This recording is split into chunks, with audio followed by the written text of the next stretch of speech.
Justin Trudeau is under fire for so many different reasons from so many different angles. But today we're going to be taking a look at a couple of different. We're going to narrow it down into this video here. Welcome back to the channel. Welcome back to another video, everybody.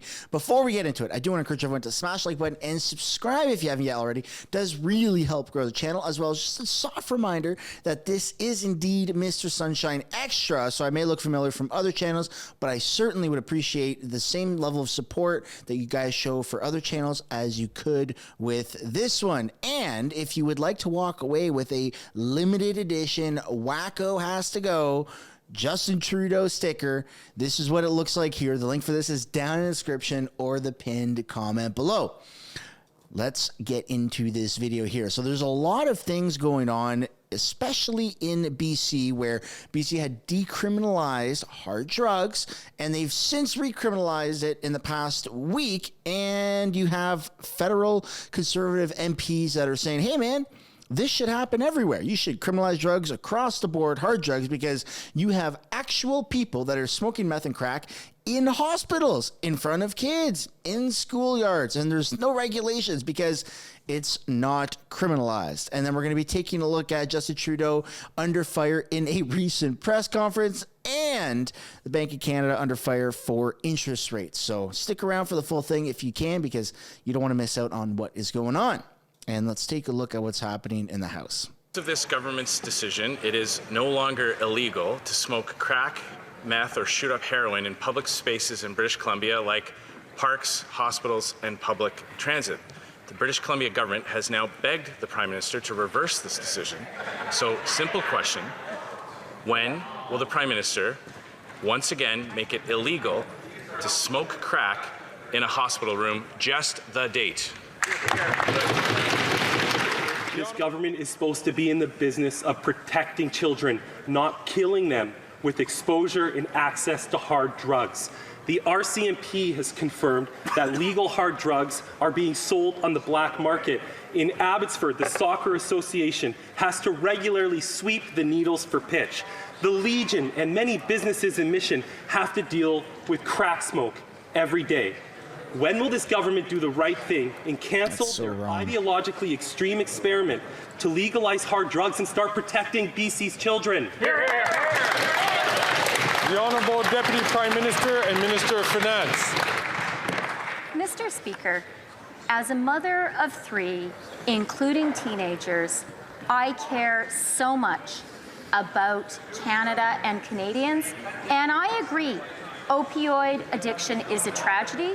It is a public health tragedy, and it is a public safety tragedy. But let me tell you what is putting the public safety of all Canadians at risk. Consorting with white supremacists and misogynists. That's so a public weird. safety risk. The Conservatives have an opportunity today to disavow that. They should do it. Dangerous drug policy in BC allows people to smoke crack on a public bus, to shoot up next to a park with people, with children playing there, to blow smoke from meth in the face of a nurse in a hospital. Now we learn what the Liberals want to do to Toronto, what they've done to BC. The Leader of the Opposition sent the Prime Minister a letter asking him to reject Toronto's request. Are the nurses in Toronto getting people who smoke meth in hospital rooms, or will they finally reject the request? Speaker, their plan is killing 22 Canadians every day, and opioid deaths have doubled in this country in just 2 years. I can't believe that the minister from Toronto wants to expand this lawlessness into her own city. Otherwise, she would just say no. I'll give her an opportunity to just say that. One more opportunity to stop this extremist experiment on the streets of Toronto.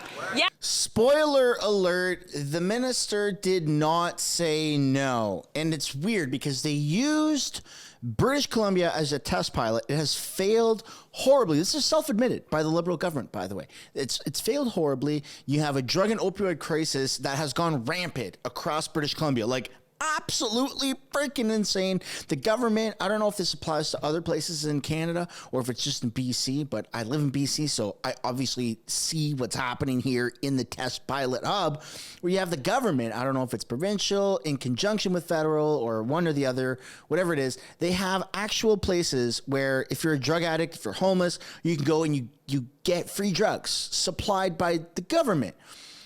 That seems like the government is the largest drug dealer in their own country, and it's really had massive repercussions. But I'd love to know what you guys think down below in the comments. Should hard drugs be legalized and decriminalized, or should they just be not tolerated in the streets or out in public? Love to know what you guys think down below in the comments. Next up, we have Justin Trudeau, who makes an appearance here at a press conference where he's asked about when people can actually afford to buy a home in Canada, which is, I mean, what everyone wants to know, right? Like interest rates, affordability has just skyrocketed, that it seems like unless you already own a home, first of all, if you own a home and you're coming up for renewal, that's its own issue where a lot of people are scared absolutely shitless about that. But also if you don't own a home, it seems almost impossible to ever own a home because interest rates and affordability is just, it's insane. Let's see what Trudeau has to say though. Federal programs, provincial programs, and municipal programs. How long is it going to take to get out of this, to reach the point where we were 2010 or so, where someone with a job and a little bit of savings for a down payment can actually buy a home? We project that our investments and our comprehensive and ambitious housing plan, the most comprehensive and ambitious plan that Canada has ever seen, will contribute to creating close to 4 million new homes over the coming decade or so, over the coming years, less than a decade. That is going to, we're going to see real changes. When we announced cutting of the GST on purpose-built rentals, within a couple of days, a whole bunch of different companies across the country put up their hands and said, okay, we can now build thousands more purpose-built rentals because of this change that makes the math work. And similarly, across the board, what we're doing is resulting in building more homes, delivering more supply, particularly affordable supplies. So the big change is that young people that I spoke with who right now are saying, I don't even think I'll ever be able to afford a home, will suddenly say, okay, I now see that there's a path for me to be able to buy a home.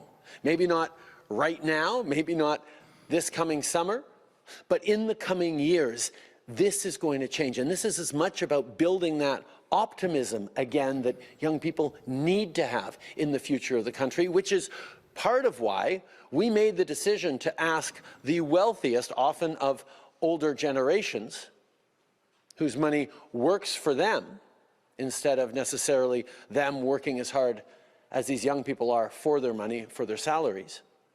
We've raised the capital gain inclusion rate to make sure that the people who've done the best over the past years in a society and an economy that is tilted slightly towards them actually gets retilted a bit more towards the young people we need to continue to grow our economy long into the future. And the best way we're going to do that is by taxing people up the wazoo to the point where fries at McDonald's, a medium, costs $4.10. If you haven't seen that post on Mr. Sunshine community tab or even on my Twitter, which is linked down below in the description, you'll see that I went and got my pregnant wife medium fries. Hey, man, I know what a lot of people are saying. Why would you get that? Fries are bad. Don't buy stuff, you know, from McDonald's or yada, yada. Bro, she's pregnant. Like, I ain't going to argue with a pregnant lady. She wants fries. She gets fries. $4.10 for fries. But good job, Trudeau. You're tilting the scales. To who? Big corporations? It doesn't make any sense. And now we're going to take a look at what Tiff Macklin and how he was asked about when the Bank of Canada will start cutting rates. Here we go. I get asked by my constituents in Etobicoke Centre more often than any question when it comes to your role as governor, which is when are interest rates coming down? As you know, and we've discussed at this committee before, folks are struggling for a range of reasons right now. Cost of living is high, housing prices are high, but there are a lot of folks who have mortgages that are either they're on a variable rate or they're on a fixed rate and now they've had to renew at a much higher rate, and that's been very, very difficult for a lot of folks to bear, and some have had to move out of their homes. Some have had to make significant sacrifices to make those payments. So that's the underlying reason that I'm asking this question. So I'm wondering if you could do your best to share with me, and I will share your response with my constituents. When are interest rates coming down? Well, I appreciate you sharing the concerns and the perspectives of your constituents. We also survey Canadians. We do hear directly from Canadians, and that is an important input into our monetary policy decisions. So at our last meeting a couple of weeks ago, we did discuss when it would be appropriate to reduce our policy interest rate. And as I outlined in the opening statement, we were certainly encouraged by the progress. We do see renewed downward momentum in underlying inflation. For a while, it had kind of stalled. We do see renewed downward momentum. And if you go back to what we said in January and March, we indicated then we were looking for further and sustained easing in underlying inflation. And what we concluded a couple of weeks ago was that we have seen further easing. What we're really looking for now is for assurance that that is sustained. So the message to Canadians is we are getting closer. We are seeing what we need to see. And we just need to be confident that it will be sustained.